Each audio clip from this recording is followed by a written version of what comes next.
हाँ बेटा जी, तो हमने प्रीवियस वीडियो में ये अच्छे से समझ लिया कि किसी भी मेटेलिक कंडक्टर की लेंथ या उसका क्रॉस सेक्शन एरिया मेजर करना आसान होता है। तो वहां पर स्पेसिफिक रेजिस्टेंस या रेजिस्टिविटी को हम उस लेंथ और क्रॉस सेक्शन एरिया के टर्म्स में डिफाइन कर सकते हैं। और वो कैसे डिफाइन किया था हमने? वो हमने डिफाइन किया था कि रेजिस्टिविटी जो होती है, रेजिस्टेंस जो होता है, वो हमने क्या लिया था बेटा? आपको याद होगा अच्छे से। हमने लिया था resistance R is equal to rho L upon A. और हमने कहा था कि specific resistance that is rho और resistivity may be defined as the resistance of a wire which is 1 centimeter long and having cross section area 1 centimeter square. But इस तरह की definition में किसी सॉल्यूशन के लिए थोड़ा सा मुश्किल होता है, तो मैंने इसको चेंज कर लिया और वहां पर हमने डिफाइन किया। प्रीवियस वीडियो में हमने प्रूव कर लिया कि 1 millilitre solution that is 1 centimetre cube, 1 cubic centimetre solution का जो रेजिस्टेंस होगा उसको हम उस इलेक्ट्रोलाइटिक सॉल्यूशन की रेजिस्टिविटी या स्पेसिफिक रेजिस्टेंस कहेंगे। इज दैट क्लियर बेटा?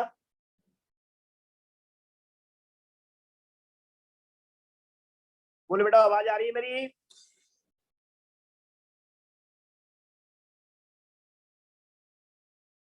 तो इतना क्लियर हो गया बेटा प्रीवियस वीडियो में जो हमने देखा उस पे? Yes sir. Yes sir. Very good. तो मैं इस टर्म्स को अब आगे बढ़ाता हूं और यहाँ पे अगर हम देखें तो मैं एक और टर्म यहाँ पे अब लेके चलता हूँ। जैसे हमने रेजिस्टेंस उसके रेसिप्रोकल को कंडक्टेंस कहा था, पढ़ा था, ऐसे हम यहाँ पर अब पढ़ने जा रहे हैं, वो है स्पेसिफिक कंडक्टेंस।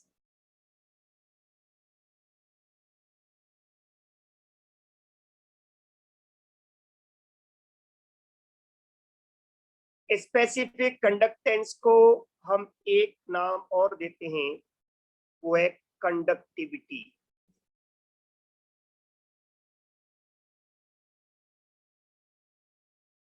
इस स्पेसिफिक कंडक्टेंस या जो कंडक्टिविटी है, पहले आप इसके सिंबल को समझ लें। हम इसको रिप्रेजेंट करते हैं, ध्यान से देखना मैं किस तरह बना रहा हूं कि ये लाइन आपके स्ट्रेट है और ये थोड़ा सा कर्व में आएगी।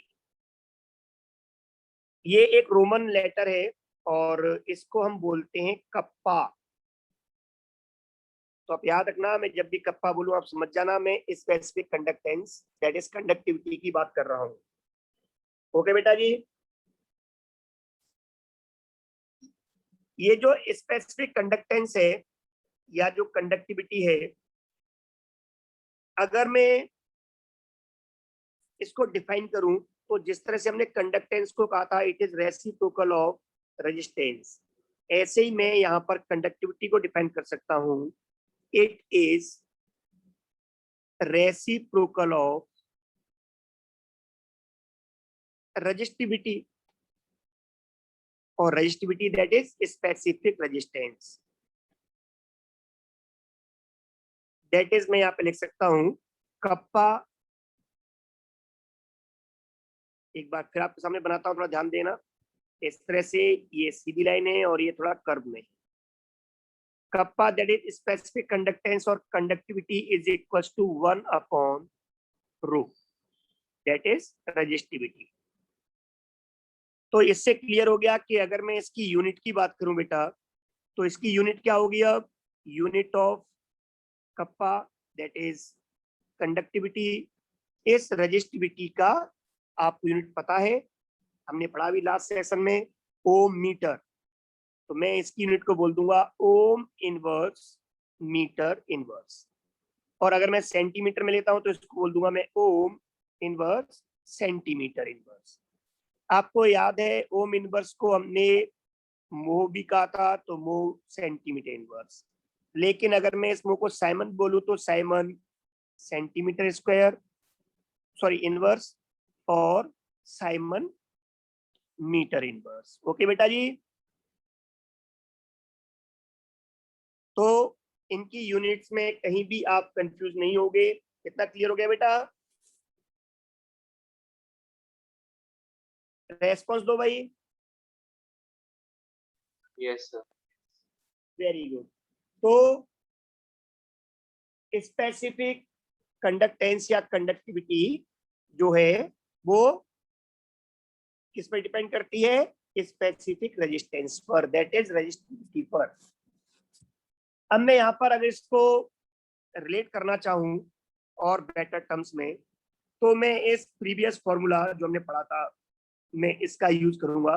मैं इसका ही रेसिप्रोकल कर देता हूं, मैं इसे लिख देता हूं, और 1/r is equals to 1/ρ 1/L/A। मैं L/A जो पूरा है इसको मैं as a single quantity use कर रहा हूं यहाँ पर।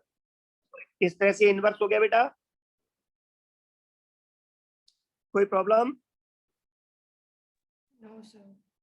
अब यहाँ पर ये जो मैं सिंगल क्वांटिटी की तरह ट्रीट किया है इस रेशियो को L/A को, वो इसलिए कर रहा हूं क्योंकि अब हम बात कर रहे हैं एक इलेक्ट्रोलाइटिक कंडक्टर की, और इलेक्ट्रोलाइटिक कंडक्टर में उस सॉल्यूशन की लेंथ या सॉल्यूशन का क्रॉस सेक्शन एरिया थोड़ा सा अजीब लगता है, क्योंकि यहाँ पर इलेक्ट्रोड के बीच की डिस्टेंस को ये शो कर रहा होता है लेंथ। अभी हमने डायग्राम से लास्ट लेक्चर में देखा, लास्ट वीडियो में हमने देखा था कि ये इलेक्ट्रोलाइटिक सॉल्यूशन में इलेक्ट्रोलाइटिक कंडक्टर में एल किसको रिप्रेजेंट कर रहा था? Distance between electrode. ओके बेटा, और ए कर रहा था उस इलेक्ट्रोड के क्रॉस सेक्शन एरिया को। तो किसी भी इलेक्ट्रोलाइटिक सेल जिसके अंदर मैं ये यूज कर रहा हूं, उस इलेक्ट्रोलाइटिक सेल के अंदर जो इलेक्ट्रोड यूज किए गए होंगे उन इलेक्ट्रोड का क्रॉस सेक्शन एरिया है वो चेंज नहीं होता, और एक फिक्स डिस्टेंस पे उनको मेंटेन रखा गया होगा, तो वो डिस्टेंस भी इनकी चेंज नहीं होनी है। दैट इज दोनों इलेक्ट्रोड के बीच जो सॉल्यूशन भरा हुआ है उस सॉल्यूशन का वॉल्यूम चेंज नहीं होना है। तो इससे क्लियर हो गया कि किसी भी सेल के लिए एल और ए का जो वैल्यू होगी, इसका जो रेशियो होगा ये कांस्टेंट रहेगा, क्योंकि सेल के अंदर जो इलेक्ट्रोड होते हैं वो वाइब्रेट तो करते नहीं है, उनके अंदर ऑसिलेशंस तो होते नहीं है जैसे पेंडुलम की तरह से वो झूल रहे हो, ऐसा तो होता नहीं है।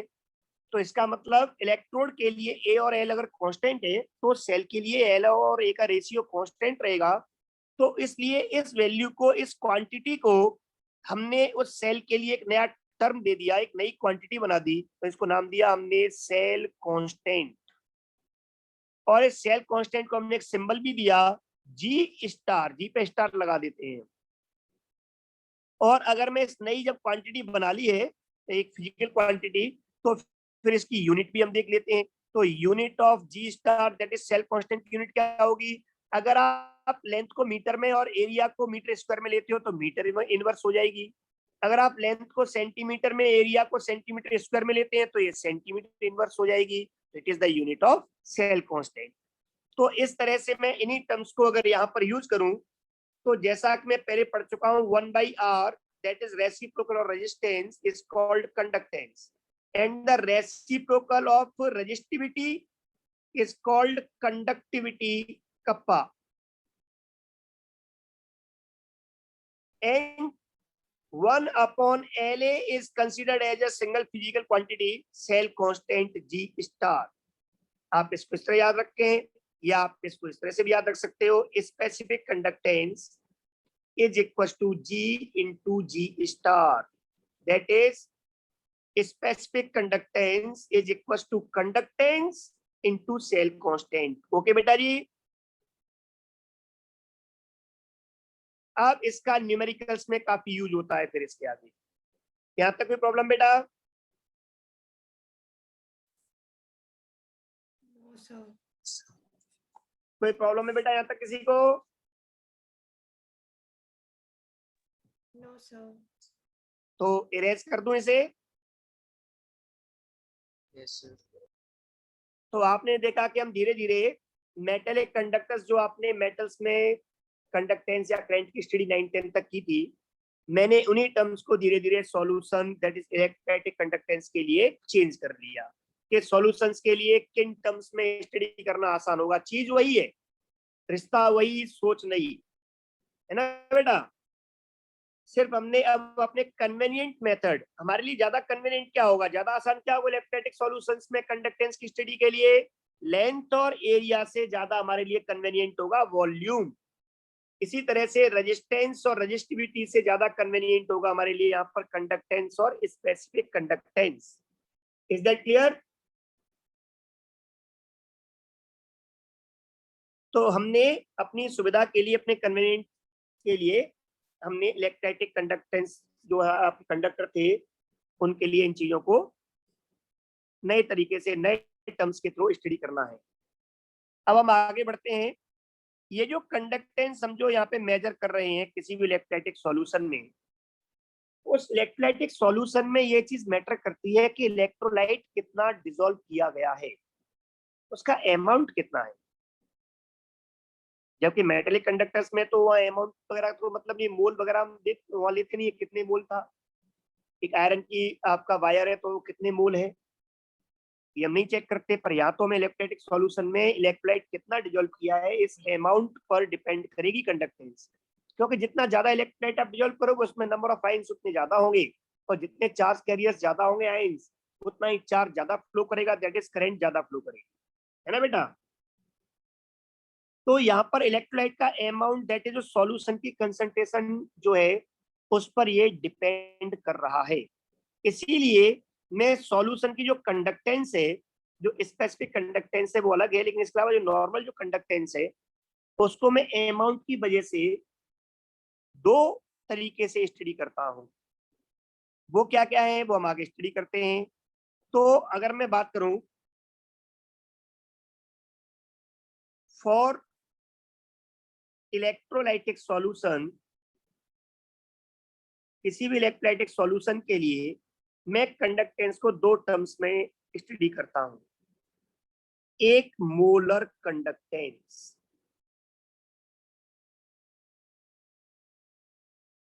मैं अब यहाँ पे कंडक्टिविटी नहीं कह रहा हूँ बेटा, कंडक्टिविटी तो हम डिफाइन कर चुके हैं। 1 ml सॉल्यूशन, 1 मिलीलीटर सॉल्यूशन या 1 सेंटीमीटर क्यूब सॉल्यूशन की कंडक्टेंस को हम क्या बोलते हैं? Specific conductance. अब मैं specific conductance that is conductivity की बात नहीं कर रहा हूँ, मैं अब बात कर रहा हूँ पूरे सॉल्यूशन की कंडक्टेंस की।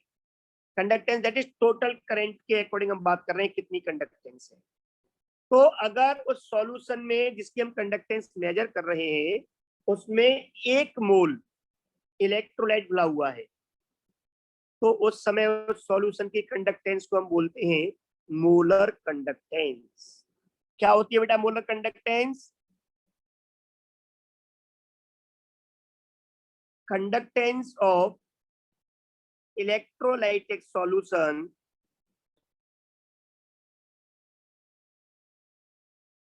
having 1 mole electrolyte is called molar conductance। तो बेटा मोलर कंडक्टेंस किसको बोलते हैं? उस सॉल्यूशन की टोटल कंडक्टेंस को जिसमें 1 मोल इलेक्ट्रोलाइट प्रेजेंट हो। ये जो मोलर कंडक्टेंस है इसके कुछ सिंबल्स हम यूज करेंगे अपने न्यूमेरिकल्स के फॉर्मूले बनाने के लिए। उसमें हम ये लैम्डा एम इस पे रिप्रेजेंट कर देते हैं, या मैं इसको जो लैम्डा प्रॉपर आपने यूज किया था वेवलेंथ वाला वो भी यूज कर सकता हूँ, पर एम लगा दूंगा यहाँ, और या फिर मैं इसके लिए एक और सिंबल म्यू यूज कर लेता हूँ। ओके बेटा जी, तो इससे क्लियर हो गया कि मोलर कंडक्टेंस अब क्या हुआ। इसको स्टडी करने के लिए मैं यहाँ पे एक बात मान के चलता हूँ, let 1 mole electrolyte is present in V milliliter solution। 1 ml solution में 1 मोल इलेक्ट्रोलाइट प्रेजेंट है। मैंने डेफिनेशन क्या दी बेटा कि 1 मोल इलेक्ट्रोलाइट जो डिसॉल्व होता है उस सॉल्यूशन की कंडक्टेंस को हम मोलर कंडक्टेंस बोलते हैं। इसका मतलब ये हुआ कि मैं यहाँ पर इसे लिख सकता हूं,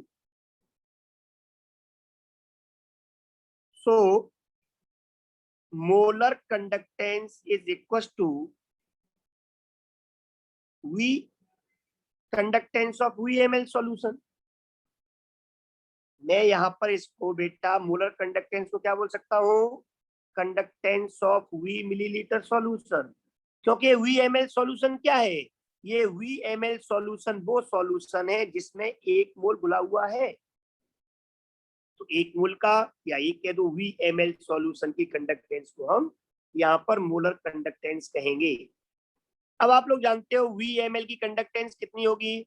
इसको मैं एक नए तरीके से लिख सकता हूं, conductance of 1 ml solution, 1 ml solution की कंडक्टेंस इंटू V। जैसे अगर 1 ml कंडक्टेंस आपका कुछ भी है और अगर 10 ml की निकालनी हो तो इंटू 10 कर देंगे, VML की निकालनी है तो इंटू 10 कर देंगे। और हम अभी इससे पहले ये पढ़ चुके हैं बहुत अच्छे से कि conductance of 1 ml solution is called conductivity, that is specific conductance kappa. तो इसका मतलब मेरे सामने एक नया फॉर्मूला यहाँ बन जाएगा, molar conductance is equal to kappa that is specific conductance into V।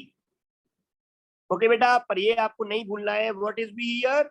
V is the volume of solution in milliliter having 1 mole electrolyte। ये आपको यहाँ पर नहीं भूलना है। और ये जो रेड मार्कर से मैंने अंडरलाइन की हुई है, अब मैं ग्रीन से बंद भी कर रहा हूँ, ये जो है ये from definition the conductance of 1 ml solution is called specific conductance. अभी हमने पढ़ा थोड़ी देर पहले प्रीवियस वीडियो में, तो ये डेफिनेशन ने वहां से लिए प्रीवियस वीडियो से, तो आप देखो। अब यहाँ पर बेटा जी मैं यहाँ पर आपने एक फॉर्मूला पढ़ा हुआ था, मैंने कंसंट्रेशन टर्म्स पढ़ाए थे सॉल्यूशन चैप्टर में, वहां पर मैंने बताया था molarity is equal to number of moles upon volume in litre, और अगर वॉल्यूम मिलीलीटर में लिया जाए तो इनटू 1000। बेटा पढ़ा था हमने ये? Yes sir. वेरी गुड, थोड़ा रेस्पॉन्स दे दिया करो, हमने पढ़ा था या नहीं पढ़ा था, तो आप ऐसे बोल दिया करो यस सर। तो मोलरिटी को मैं यहाँ पे m बोल रहा हूँ, और जो नंबर ऑफ मोल्स है अभी हमने थोड़ी देर पहले देखा कि इस V में कितने मोल्स डिसॉल्व किए हमने, 1 मोल। तो n कितना है, 1 मोल। तो यहाँ पर मैं यहाँ पे पुट करूंगा वैल्यू इसकी, वो करूंगा 1 into 1000 divide by volume ml में कितना है बेटा, ये भी अभी हमने देख लिया, वॉल्यूम में VML दैट इज V है, तो divide by V। Is that clear? तो मैं डायरेक्ट यहाँ पे इसको कह सकता हूँ m is equal to 1000 by V, और we can say that V is equal to 1000 by m molarity. Is that clear?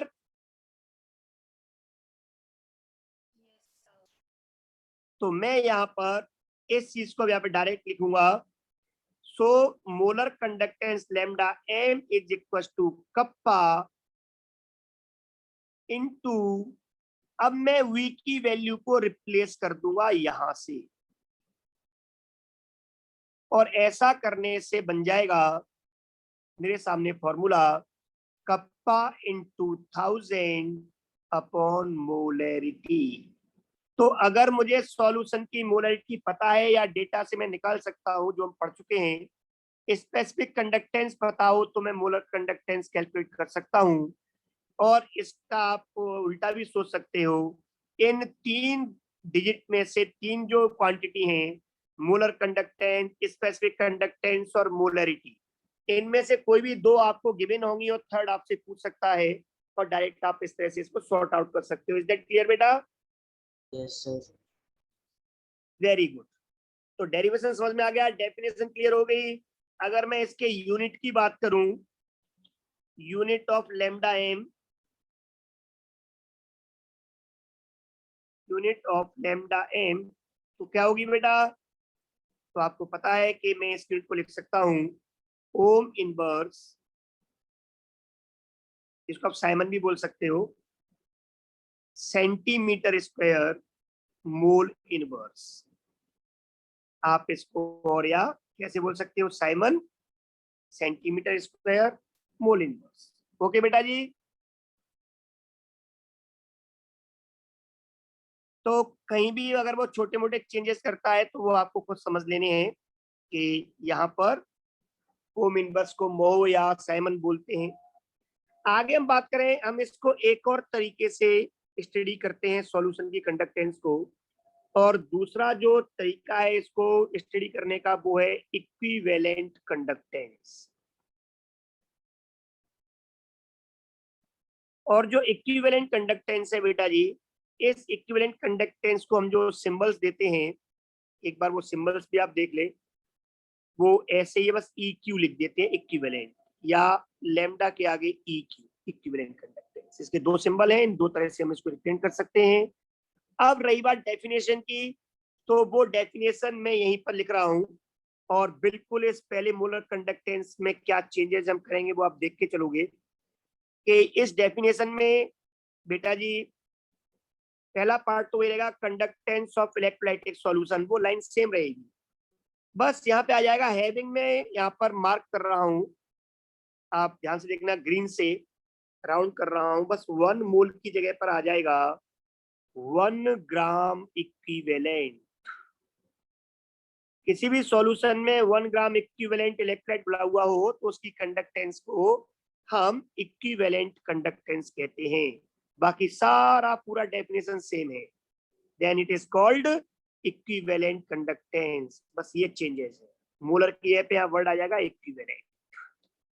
तो मैंने ग्रीन मार्कर से चेंज कर दिए हैं, जो राउंड में लिया है उसको, बाकी as it is. Definition clear हो गया। और अगर मैं इसको इसी तरह से फॉर्मुलेट करना चाहूं तो यहाँ पर वही चीज है, यहाँ पे मेजर कर सकता हूँ, लेट 1 मोल की जगह पे आ जाएगा 1 gram equivalent. 1 gram equivalent is present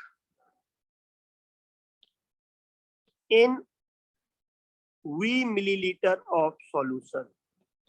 मेरे बेटा अगर आप ऐसा करोगे तो आप इसको ड्राइव कर सकते हो, लेकिन अब जरूरत नहीं है, तो आप यहाँ पे इसको डायरेक्ट लिख सकते हो कि बिल्कुल इसकी तरह से सिमिलरली, अगर आप इसी तरह से आप लिखते हुए आए तो लास्ट में आपको सिर्फ इतना मिलेगा कि आप मोलरिटी की जगह पे टर्म यूज कर सकते हो normality. Normality is number of equivalent into 1000 divide by volume in millilitre. यहाँ पे नंबर ऑफ इक्विवेलेंट कितना है 1, तो 1000 बाई V, तो V इक्वल टू क्या हो जाएगा 1000 बाई नॉर्मेलिटी, और इस V की वैल्यू को मैं यहाँ पर रिप्लेस कर दूंगा, तो यहाँ पे फॉर्मूला क्या बन जाएगा, तो बिल्कुल इसकी तरह से आप कंपेयर करके पढ़ोगे तो ये हो जाएगा equivalent conductance is equal to kappa into 1000 divide by normality. तो दोनों के बीच में बेटा जो डिफरेंस है वो क्लियर हो गया।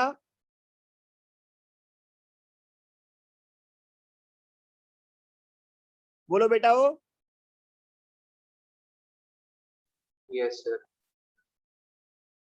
मतलब मोलर कंडक्टेंस, 1 मोल सॉल्यूशन, 1 मोल इलेक्ट्रोलाइट मिला हुआ है उस सॉल्यूशन की कंडक्टेंस है, और इक्विवेलेंट कंडक्टेंस जिसमें 1 ग्राम इक्विवेलेंट मिला हुआ है उस सॉल्यूशन की कंडक्टेंस है। तो मैं अगर इनके फॉर्मूले ड्राइव करता हूं तो फाइनल डिफरेंस सिर्फ ये आएगा कि अगर मैं कप्पा इंटू 1000 में मोलरिटी का डिवाइड कर दूंगा तो मैं उसको मोलर कंडक्टेंस बोलूंगा, और अगर मैं सॉल्यूशन की नॉर्मेलिटी का डिवाइड कर दूंगा तो उस कंडक्टेंस को मैं उसकी इक्विवेलेंट कंडक्टेंस कहूंगा। इज दैट क्लियर बेटा? Yes, sir. तो इसी तरह से यहाँ पे अगर मैं इसकी यूनिट बनाऊंगा तो यूनिट क्या हो जाएगी, वही ओम इनवर्स। मैं ओम इनवर्स को यहाँ पे साइमन भी कह सकता था, ohm inverse centimetre square, but पर मोल की जगह पे आ जाएगा पर इक्विवेलेंट। तो आई डोंट थिंक कि इसको याद रखना या कंपेयर इसमें कंफ्यूज होने की कोई वजह नहीं बनती। इतना क्लियर हो गया बेटा?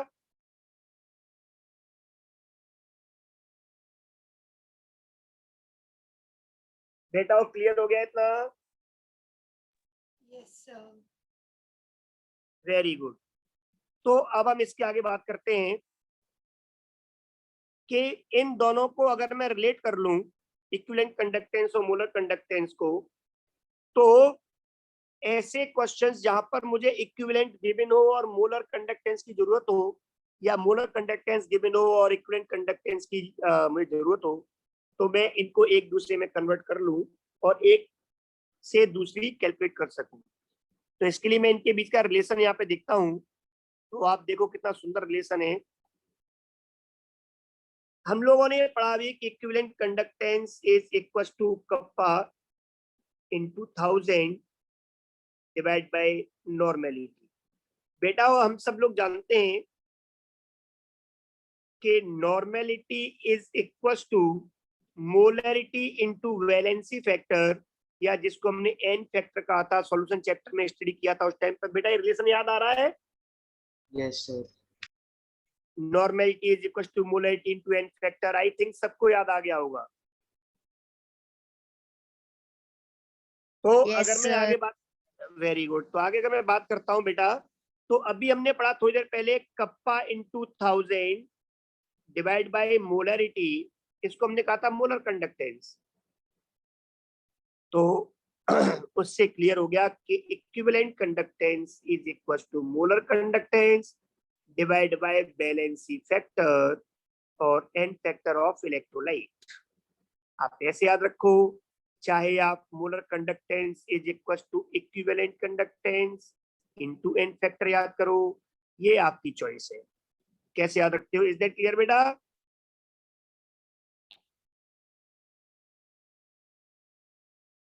यहाँ नॉर्मेलिटी निकालनी होती है तो मोलरिटी में मल्टीप्लाई करते हैं, और यहाँ अगर मोलर कंडक्टेंस निकालनी होती है तो इक्विवेलेंट कंडक्टेंस में मल्टीप्लाई करते हैं वैलेंसी फैक्टर का। Any problem?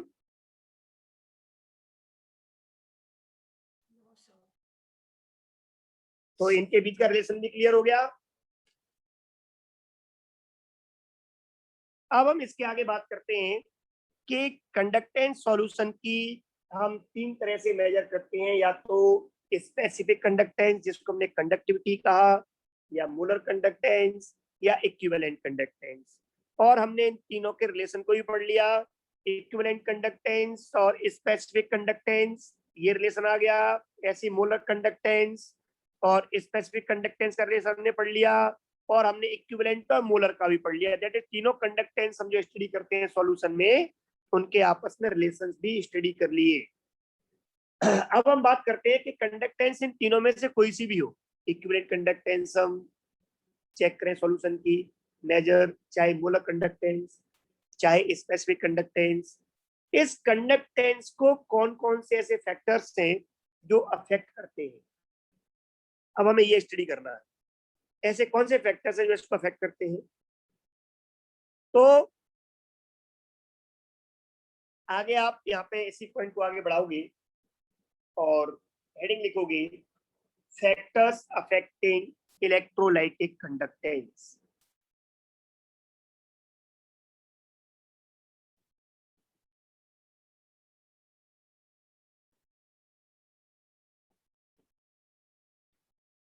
इस इलेक्ट्रोलाइटिक कंडक्टेंस जो है, इसको कौन कौन से फैक्टर्स अफेक्ट करते हैं। तो इनमें सबसे पहला फैक्टर है, फर्स्ट वन, वो है इंटर आयोनिक अट्रैक्शन। जो इलेक्ट्रोलाइटिक सॉल्यूशन में कैटायन और एनायन होते हैं, इनके बीच का अट्रैक्शन कितना है। ठीक है बेटा, तो इससे क्लियर हो गया कि इंटर आयोनिक अट्रैक्शन अगर बढ़ेगा तो जो कंडक्टेंस है या जो कंडक्टिविटी है वो कम होगी, है ना बेटा। तो कंडक्टेंस जो होती है वो inversely to inter ionic attraction, inter ionic attraction. Is that clear? लेकिन ये सिर्फ लिखने के लिए ज्यादा यहाँ पे यूज नहीं होता, लेकिन फैक्टर तो हमें बताने पड़ेंगे कौन कौन सी बातें जो अफेक्ट करती हैं। इसी तरह से हम बात करें तो बेटा पोलैरिटी ऑफ सॉल्वेंट, जो हम सॉल्वेंट यूज कर रहे हैं सॉल्यूशन बनाने के लिए, इलेक्ट्रोलाइट को डिसॉल्व करने के लिए, वो कितना ज्यादा पोलर है। क्योंकि जितना ज्यादा वो पोलर होगा उतना ही वो आयंस को एक दूसरे से दूर रखेगा, और उस केस में कंडक्टिविटी बढ़ जाएगी। तो आप ये कह सकते हो कि कंडक्टेंस जो होती है, मैं अभी आपके सामने एक एग्जांपल बता देता हूं।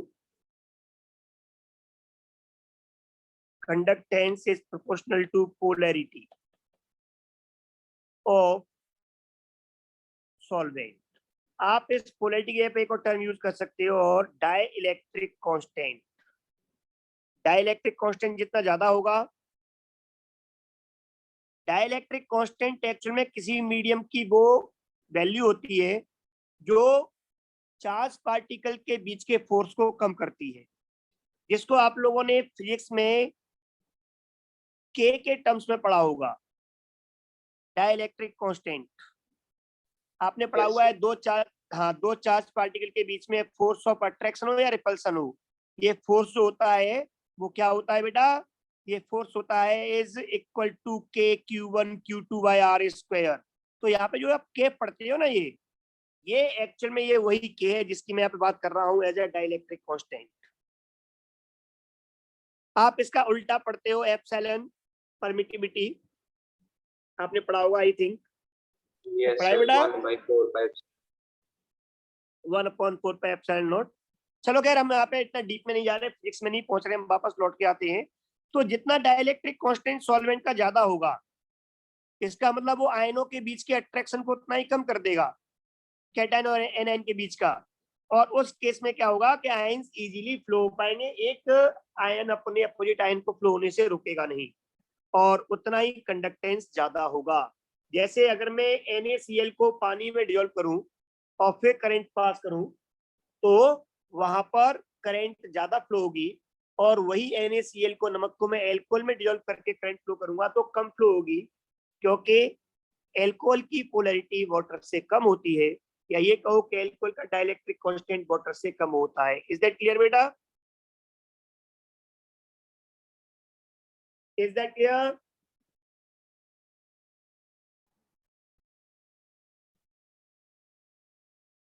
बोलते नहीं हो आप लोग यार।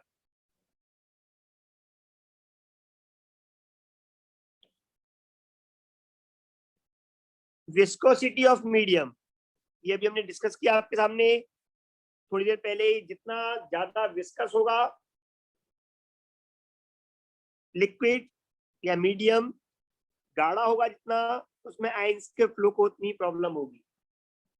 तो हम यहाँ पे सिंपल कह सकते हैं कि उस केस में जो कंडक्टेंस होती है, कोई सी भी हो, specific conductance, molar conductance, equivalent conductance, इसलिए मैं केवल कंडक्टेंस वर्ड यूज कर रहा हूँ। I am using term conductance only. ये रिप्रेजेंट कर रहा है तीनों बातों को, चाहे स्पेसिफिक कंडक्टेंस हो, मोलर कंडक्टेंस हो, या इक्विवेलेंट कंडक्टेंस हो। तो the conductance of solution is also inversely to the viscosity of medium. जितनी विस्कोसिटी ज्यादा होगी मीडियम की, उतनी ही कंडक्टेंस कम होगी। मीडियम का मतलब है सॉल्वेंट से बेटा, जिसमें हम डिजोल्व कर रहे हैं।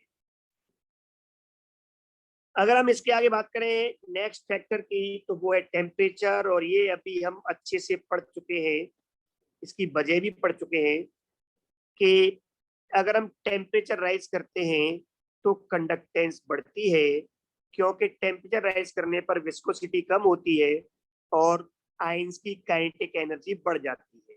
ओके बेटा जी। और लास्ट फैक्टर है जो कंडक्टेंस को अफेक्ट करता है, वो है dilution.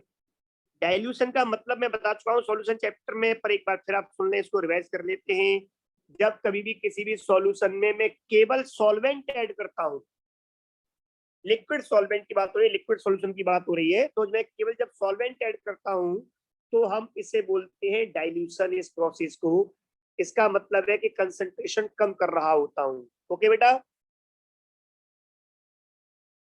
Yes sir. Very good. तो जब मैं कंसंट्रेशन कम कर रहा होता हूँ, दैट इज मैं सॉल्वेंट बढ़ा रहा हूँ, वॉल्यूम बढ़ा रहा हूँ, तो उसकी मोलैरिटी कम होगी। जब मोलैरिटी कम होगी या नॉर्मेलिटी कम होगी, तो आप लोग समझदार हो बेटा हो कि उस केस में यहाँ पर आप याद रखना है कि kappa, that is specific conductance, या आप कह सकते हो और कंडक्टिविटी डिक्रीजेस, ये डिक्रीज होती है on increasing dilution. Dilution increase करने का मतलब कंसंट्रेशन कम करना, ज्यादा सॉल्वेंट मिलाना। सॉल्यूट तो उतना ही है बट सॉल्वेंट मिलाते जा रहे हो। तो कप्पा और conductivity decreases in on increasing dilution. और इसकी वजह क्या है, आप इसकी वजह भी लिखोगे, due to decrease in number of ions. Number of ions, ions decrease हो रहे हैं पर ml सॉल्यूशन। हर मिलीलीटर में जैसे जैसे आप डाइल्यूट करते जाओगे, हर मिलीलीटर में नंबर ऑफ आयंस जो चार्ज कैरियर्स हैं वो कम होते जाएंगे। और 1 ml की कंडक्टेंस को हमने कप्पा कहा था, और 1 ml में आयंस कम हो रहे हैं मतलब उसकी कंडक्टेंस कम होती जाएगी। तो स्पेसिफिक कंडक्टेंस डाइल्यूशन पर हमेशा डिक्रीज होती है, हमेशा कम होती है। इज दैट क्लियर बेटा? Yes, sir. Thank you very much. तो वजह समझ में आ गई। लेकिन इसके आगे अभी आप एक टर्म बस थोड़ा सा याद कर लें, और वो ये है कि molar conductance and equivalent conductance, ये दोनों इंक्रीजेस। आप इस बात को स्पेशली यहाँ पे याद रखोगे। स्पेसिफिक कंडक्टेंस डिक्रीज होती है, वजह मैंने बता दी है, लेकिन मोलर कंडक्टेंस और इक्विवेलेंट कंडक्टेंस होती है वो इंक्रीज होती है ऑन इंक्रीजिंग डाइल्यूशन। और ऐसा क्यों होता है, जब हम डाइल्यूट कर रहे हैं तो ये क्यों बढ़ रही है, इस बात की स्टडी हम नेक्स्ट वीडियो में करेंगे, नेक्स्ट लेक्चर में, कल। ओके बेटा? Okay, sir.